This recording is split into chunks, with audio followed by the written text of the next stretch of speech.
ఏదైతే చింతలపూడి ఎత్తిపోతల పథకం ఏదైతే ఉందో పోలవరం, గోపాలపురం, చింతలపూడి, దెందులూరు, ఏలూరు, గన్నవరం, నూజివీడు, తిరువూరు, మైలవరం, నందిగామ దగ్గర మరి 10-11 నియోజకవర్గాలకు సంబంధించి 4 జిల్లాలకి సస్యశ్యామలం చేసేటువంటి విధంగా 4,80,000 ఎకరాలకి మరి సాగునీరు, అదేవిధంగా 25 లక్షల ప్రజలకి త్రాగునీరు తీర్చేటువంటి ఒక బహుళార్థ సాధక ఎత్తిపోతల పథకం మరి యొక్క చింతలపూడి పథకం అధ్యక్ష.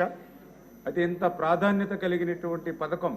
ఆ రోజు గౌరవ ముఖ్యమంత్రి చంద్రబాబు నాయుడు గారు 2014-2019లో అత్యంత ప్రాధాన్యతనిచ్చి, ఎందుకు నేను ఈ మాట చెప్తూ ఉన్నానంటే, ఏదైతే 2014కు ముందు చింతలపూడి ఎత్తిపోతల పథకం ప్రారంభమైనప్పటికీ కూడా ఆ రోజు 14కు ముందు 5 సంవత్సరాల్లో ఈ పథకానికి కేవలం 323 కోట్ల రూపాయలు, అంటే పనుల్లో 5% మాత్రమే 14కు ముందు 5 సంవత్సరాల్లో పనిచేస్తే, అదే 14-19 తెలుగుదేశం ప్రభుత్వం హయాంలో 3,038 కోట్ల రూపాయలు ఖర్చు పెట్టి, అంటే పనుల పురోగతిలో 40% పనులు 5 సంవత్సరాల్లో తెలుగుదేశం ప్రభుత్వ హయాంలో చేసినటువంటి పరిస్థితి అధ్యక్ష.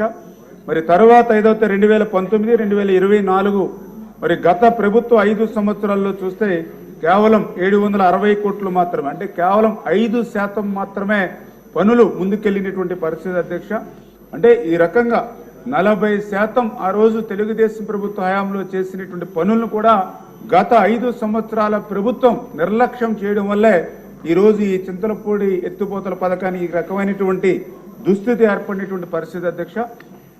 రెండవది, ఏదైతే గౌరవ శాసనసభ్యులు కూడా 2014-2019లో ఈ యొక్క పనులు పురోగతి ఉన్నాయి. 2019-2024లో ఈ పనులు ఆగిన మాట వాస్తవమా అని ఆయన కూడా అడగడం జరిగింది అధ్యక్ష.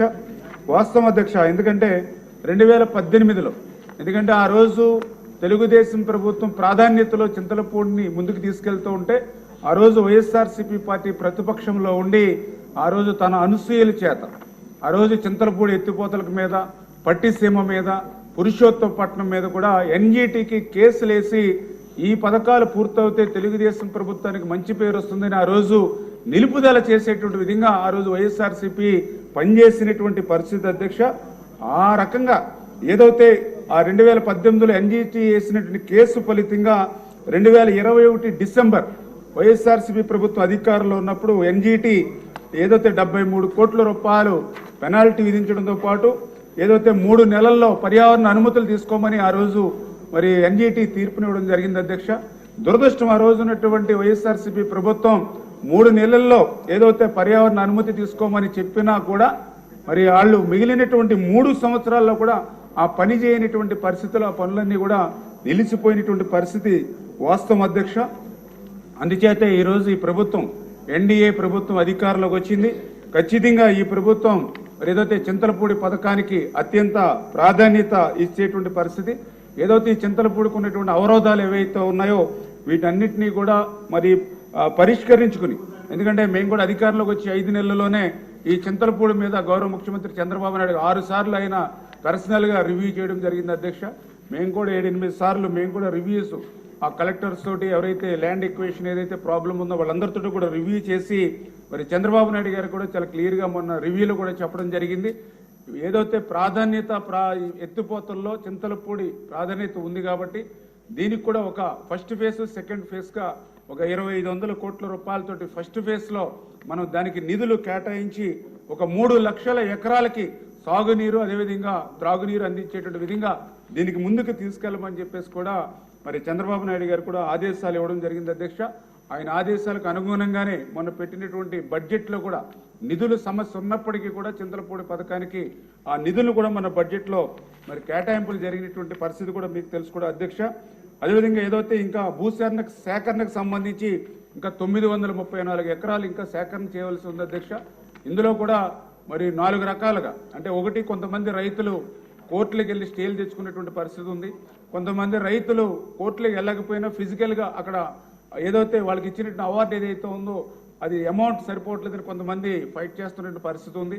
కొంతమందికి అథారిటీకి కూడా మన డబ్బులు చెల్లించినటువంటి పరిస్థితి ఉంది. ఇది ఏదైతే కేటగిరీల వైడ్గా డైవైడ్ చేసి ఆ సంబంధిత అధికారులకి ఆ భూసేకరణ పనులు కూడా ఒక 3 నెలల్లో పూర్తి చేయాలనేటువంటి ఒక టార్గెట్ కూడా పెట్టుకుని ఖచ్చితంగా ఈ యొక్క ఏదైతే చింతలపూడి ఎత్తిపోతల పథకం ఏదైతే ఉందో ఈ ఆర్థిక సంవత్సరంలోనే పునఃప్రారంభించి నెక్స్ట్ ఇయర్కి కొంతమేరైనా నీరిచ్చి ఒక 2 yearsలో ఈ చింతలపూడి ఎత్తిపోతల పథకాన్ని పూర్తి చేయాలనేటువంటి కృతనిశ్చయంతో ఈ ప్రభుత్వం గత 5 నెలల నుంచి కూడా పనిచేస్తూ ఉన్నటువంటి పరిస్థితిని కూడా మీ దృష్టికి తీసుకొస్తూ ఉన్నాను అధ్యక్ష. మరి ఈ సందర్భంగా ఒక చిన్న విషయాన్ని కూడా అంటే ఈ 5 నెలల్లోనే ఇంత కష్టపడి ఇన్ని నిధులు కేటాయించి ఈ ప్రాజెక్టుని ముందుకు తీసుకెళ్ళడానికి అటు ముఖ్యమంత్రి గారి దగ్గర నుంచి ఎన్డీఏ ప్రభుత్వం పనిచేస్తూ ఉంటే ఈ వైఎస్ఆర్సీపీ తనకి ఒక కరపత్రిక ఉంది అధ్యక్ష. ఏదైతే వాళ్ళ అవినీతి పత్రిక ఏదో నిన్ననే వాళ్ళ పత్రికలో కూడా ఇప్పట్లో జల్లేరు రిజర్వాయర్ లేనిట్లే అని చింతలపూడి పథకం మీద వాళ్ళ కరపత్రిక సాక్షి అవినీతి పత్రికలో ఒక ఆర్టికల్ ఇవ్వడం జరిగింది. నేను కూడా చెప్తూ ఉంటా ఏదైతే మనం కూడా సిగరెట్ ప్యాకెట్ మీద చూస్తూ ఉంటాం పొగ తాగుట ఆరోగ్యానికి హానికరం అని, అదేవిధంగా సాక్షి పత్రిక చదవడం కూడా ఆరోగ్యానికి హానికరమే అధ్యక్ష. ఎందుకు నేను ఈ మాట చెప్తున్నానంటే ఏదైతే జల్లేరు రిజర్వాయర్ లేనట్టే అని చెప్పేసి వీళ్ళు ఈరోజు వాళ్ళ పత్రికలో మ్యాటర్ వేసుకున్నారు. కానీ గతం నేను చూస్తే ఏదైతే వాళ్ళ ప్రభుత్వంలోనే అంటే 2023లో వాళ్ళ ప్రభుత్వం అధికారంలో ఉండగానే మరి ఏదైతే ఆ రోజు మరి పర్టికులర్గా ఏదైతే మన విజయవాడలో జరిగినటువంటి మీటింగ్స్లో కూడా వాళ్ళే ఒక ఎక్స్పర్ట్ కమిటీ అంటే స్టేట్ ఎక్స్పర్ట్ అప్రైజల్ కమిటీ అని 2023 డిసెంబర్ 4-5 తారీఖుల్లో జరిగితే ఆ అప్రైజల్ కమిటీకి ఒక నివేదిక ఇచ్చారు అధ్యక్ష.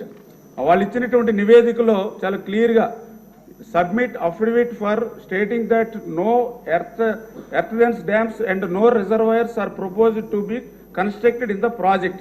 అంటే చాలా క్లియర్గా వాటిలో అఫిడవిట్ సబ్మిట్ చేశారు. ఈ చింతలపూడి ప్రాజెక్టులో రిజర్వాయర్స్ ఏమీ కూడా మేము ప్రపోజల్ చేయట్లేదని వాళ్ళే ఆ రోజు రిజర్వాయర్ని ఎత్తేసినటువంటి పరిస్థితి అధ్యక్ష. దాని తర్వాత మళ్ళీ వాళ్ళు గవర్నమెంట్కి కూడా ఒక లెటర్ కూడా రాశారు అధ్యక్ష. మళ్ళీ డిసెంబర్ 2023లో చాలా క్లియర్గా అందులో కూడా మెన్షన్ చేశారు అధ్యక్ష. Jalleru reservoir component is deferred kept aside as Jalleru reservoir component exist in the original as well as revised administration approval given by the government. అంటే మేము ఏదైతే జల్లేరు రిజర్వాయర్ని వదులుకున్నామో దీన్ని పక్కన పెట్టామని చాలా క్లియర్గా వాళ్ళ ప్రభుత్వంలోనే అఫిడవిట్ ఇచ్చి వాళ్ళే గవర్నమెంట్కి లెటర్లు రాసి ఈరోజు ప్రభుత్వం మారిన తర్వాత ప్రతిపక్షంలోకి వచ్చిన తర్వాత ఇటువంటి బురద జల్లేటువంటి కార్యక్రమం వాళ్ళు చేస్తున్నారు అధ్యక్ష. ఏది ఏమైనా ఈరోజు ఎన్డీఏ ప్రభుత్వం కృతనిశ్చయంతో, ఎందుకంటే ఈరోజు ఏదైతే ఈ యొక్క 10-12 నియోజకవర్గాలకి నీరు అందించడమే కాదు అధ్యక్ష, దీని ద్వారా చింతలపూడి ఎత్తిపోతల ద్వారా పర్టికులర్గా నాగార్జున సాగర్కి సంబంధించి 2,10,000 ఎకరాలకు సాగునీరు అందించడం ద్వారా ఏదైతే నాగార్జున సాగర్ లెఫ్ట్ కెనాల్ నుంచి తీసుకునేటువంటి నీటిని మనం నిలుపుదల చేసుకోవడం ద్వారా అది శ్రీశైలంలో బ్యాక్ వాటర్ కింద రాయలసీమకు కూడా ఉపయోగించుకునేటువంటి అవకాశం ఈ చింతలపూడి ఎత్తిపోతల పథకం ద్వారా ఉంటుంది సార్ అధ్యక్ష. అందుచేత ఇది నదుల అనుసంధానంలో భాగంగా చంద్రబాబు నాయుడు గారి కళ. అంచేత ఖచ్చితంగా ఈ చింతలపూడి ఎత్తిపోతల పథకాన్ని చంద్రబాబు నాయుడు గారు ఈ ఆర్థిక సంవత్సరంలో ప్రారంభించి మళ్ళీ ఆయన ఈ యొక్క చింతలపూడి ఎత్తిపోత పథకం ద్వారా ఆ యొక్క గోదావరి నీటిని ఈ యొక్క కృష్ణా ప్రాంతానికి అందిస్తాం అధ్యక్ష. Thank you. గౌరవ సభ్యులందరూ కూడా సహకరించాలి సార్. మనకి క్వశ్చన్ అవర్ 1 hour, ఇప్పుడు ఈ ఫస్ట్ క్వశ్చన్కి 20 minutes అయింది. 10 questions ఎట్లా కంప్లీట్ చేస్తాం? అంటే ఇంపార్టెంట్ క్వశ్చన్ ఇది కాదట్లేదు. వెస్ట్ గోదావరిలో నేను పనిచేశాను కాబట్టి నాకు తెలిసి మంచి ఇంపార్టెంట్ రిజర్వేయర్, అందుకే ఎక్కువ టైం వేసి వచ్చింది. సహకరించమని చెప్పబోతున్నాను. ఓకే అండి.